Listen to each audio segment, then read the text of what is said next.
Oi, gente. Demorei, mas cheguei. Hoje vamos falar de indústria. Como trabalhar na indústria veterinária.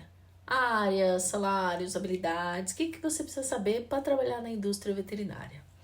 Se você é veterinário e você acha que trabalhar na indústria é algo muito distante ou você nem sabe como que funciona muito bem isso, relaxa. Eu preciso te falar uma coisa. Provavelmente parte das habilidades que são necessárias para a indústria você já tem. Você só não sabe muito bem se faz parte, se é necessário, se você precisa realmente delas ou não, né? Então, o que a gente vai ver aqui hoje nesse vídeo? Bom, vamos lá. Eu atuo há mais de 20 anos aí no mercado veterinário. Eu já passei pela clínica, eu já passei pela área comercial, rua mesmo, atendimento de cliente na rua, visitas, né, em clientes, dentro da indústria, na área de marketing, de pesquisa clínica e de regulatório. Pesquisa clínica e regulatório andam juntos, tá? E uma das maiores dúvidas assim que hoje eu recebo como mentora de profissionais é como entrar na indústria. Bom, a primeira coisa que você precisa entender sobre a indústria veterinária, ela não é um lugar, um lugar específico, uma sede, um espaço. Ela é um ecossistema. Um ecossistema com várias áreas complementares. Uma área não vive sem a outra. Você não consegue desenvolver o seu produto se você não tem uma fábrica bem estruturada, se você não tem uma área de regulatório bem completa ali, com todos os dados, com o regimento técnico e regulatório e legislativo que é preciso ter, tá?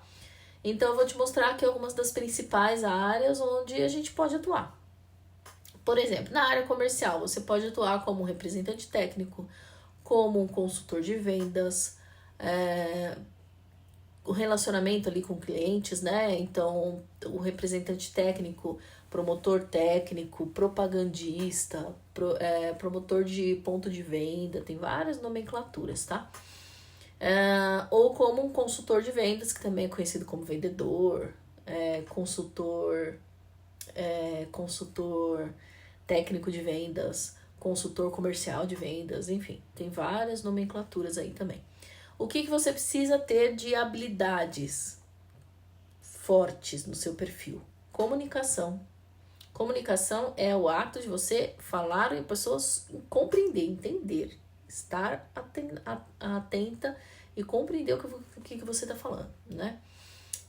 Persuasão, para você ser uma pessoa que consegue fechar vendas, que consegue positivar clientes, que consegue fazer sell-in, sell-out.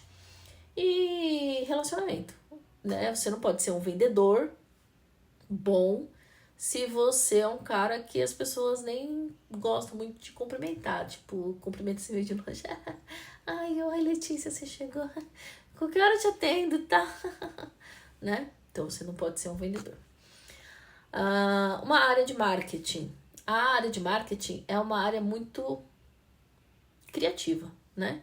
Então você precisa ter você pode trabalhar dentro da área de marketing com treinamento da equipe, com desenvolvimento de material técnico e comercial, com posicionamento de produtos, com eventos. Então a área de marketing também é uma área bem abrangente e algumas coisas bem importantes que você precisa ter ali de habilidades, né?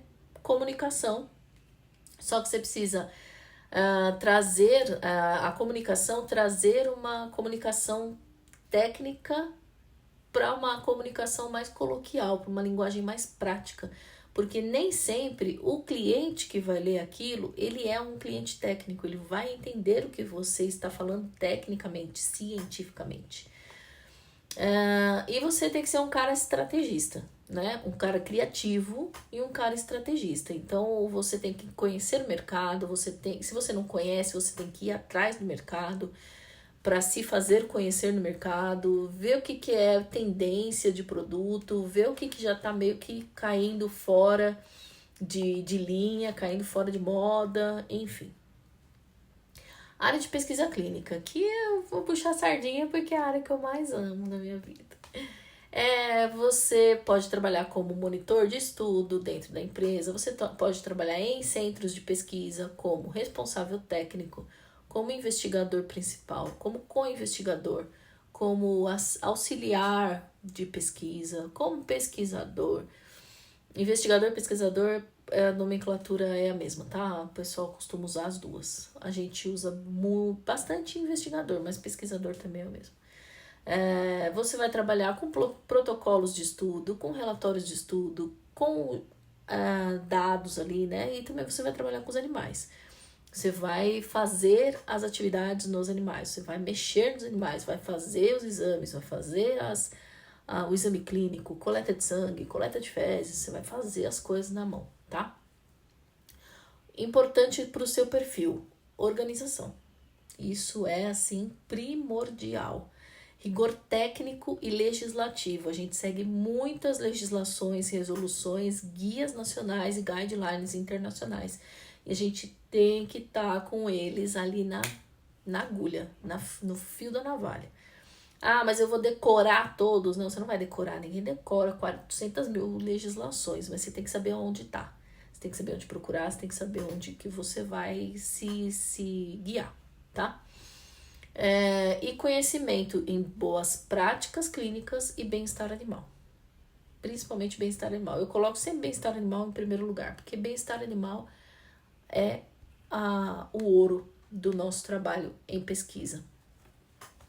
Assuntos regulatórios. Você vai ser um profissional que você vai montar dossiês, você vai fazer registro de produtos, você vai fazer registro de estabelecimento, você vai fazer acompanhamento de auditorias e fiscalizações, você vai ter interface com órgãos regulatórios, principalmente com o Ministério da Agricultura.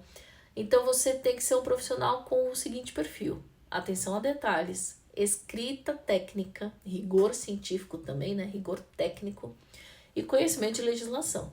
É bem parecido ali com pesquisa clínica, né? Muitas vezes, em muitas indústrias, principalmente as de menor porte, o próprio profissional de pesquisa clínica, ele também faz muitas coisas de regulatório e vice-versa, tá? O responsável técnico, quem é o bendito RT? Cara, é o cara que é responsável técnico, legal e civil daquele estabelecimento, daquela indústria, daquela empresa. Então, ele tem que garantir a conformidade legal daquela empresa. Ele tem que garantir que tudo que está sendo feito daquela empresa está dentro da legislação, está dentro de boas práticas de fabricação, boas práticas laboratoriais, estudo clínico dentro de boas práticas clínicas, enfim. Ele não é um cara que só vai assinar os papéis, ele é o cara que ele vai se responsabilizar por todos aqueles produtos que estão dentro daquela fábrica, tá? Então, ele tem que ser um cara organizado, ele tem que ser um cara responsável, ele tem que ser um cara que conhece as normativas, conhece a sua responsabilidade, ele tem que ser um cara extremamente ético, ética acima de tudo. Aonde que eu vejo sobre a ética do profissional veterinário? Lá no site do Conselho Regional ou do Conselho Federal, tá? Ambos os sites têm o código de ética do profissional. E ele tem que ter uma visão sistêmica, ele tem que ter uma visão do todo, né? O responsável técnico é aquele cara que está no topo ali da montanha. Então, ele tem que saber enxergar a montanha inteira, para onde que vai, da onde vem, o que que acontece. Qualidade e farmacovigilância. São duas áreas essas, tá? Mas, assim, as atividades e os perfis, eles acabam sendo um pouco semelhantes. Controle de processos em ambas as áreas. Eventos adversos, principalmente na área de farmacovigilância, que é a área que recebe, mas o controle de qualidade ele vai avaliar se aquele produto ele realmente tem algum problema de qualidade por ter dado evento adverso. E todo o complexo do sistema de qualidade, né? Então, como que a gente garante que o nosso produto é seguro e eficaz lá no campo, lá na rua, lá para o meu animal tomar, tendo um bom sistema de qualidade, um sistema de qualidade robusto, bem implementado e seguido. Ah, porque não adianta só ter no papel. Ai, é tão lindo o papel, né? O papel é lindo, mas você tem que seguir, né? Perfil, organização. Gente, organização, rigor técnico, rigor científico, pensamento crítico. Esse é meio que base para quase todo mundo, tá?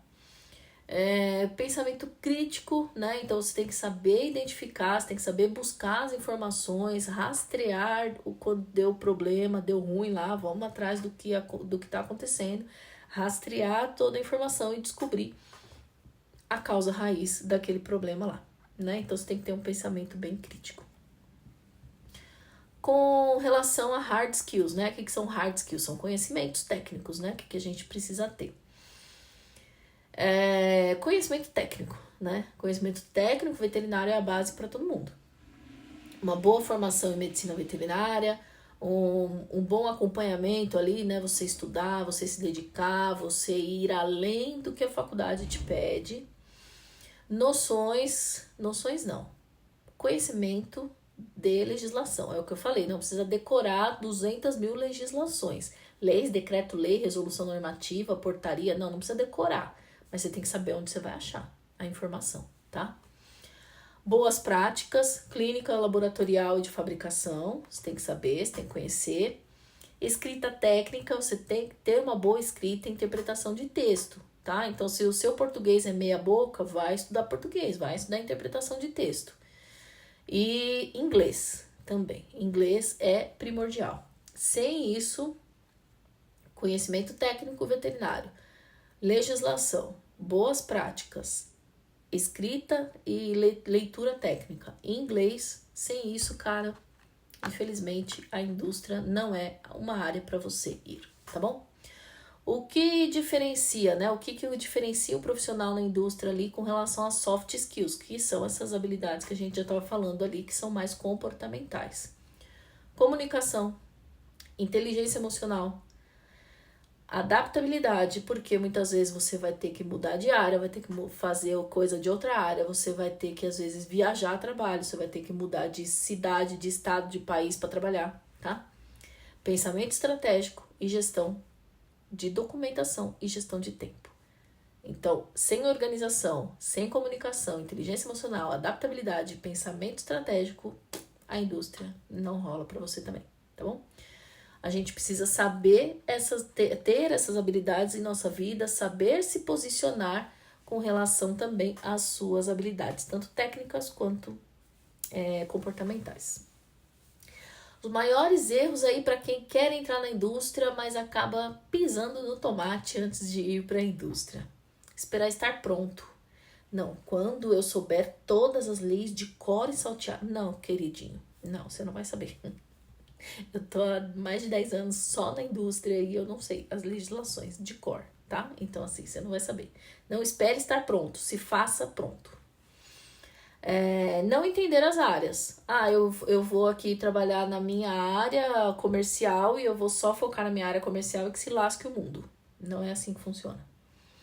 Focar, por exemplo, só na clínica ou só na tua área, né?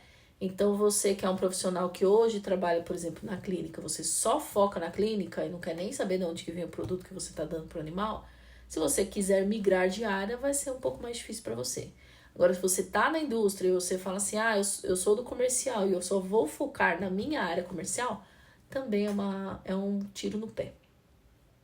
E não desenvolver, né? Não desenvolver as suas habilidades comportamentais e networking. Networking é tudo nessa vida. Sabe o que é networking? É você se comunicar, ter contatos, fazer amizades. Não, amizade, a gente não entra na indústria para fazer amizade. A gente entra na indústria para fazer contatos.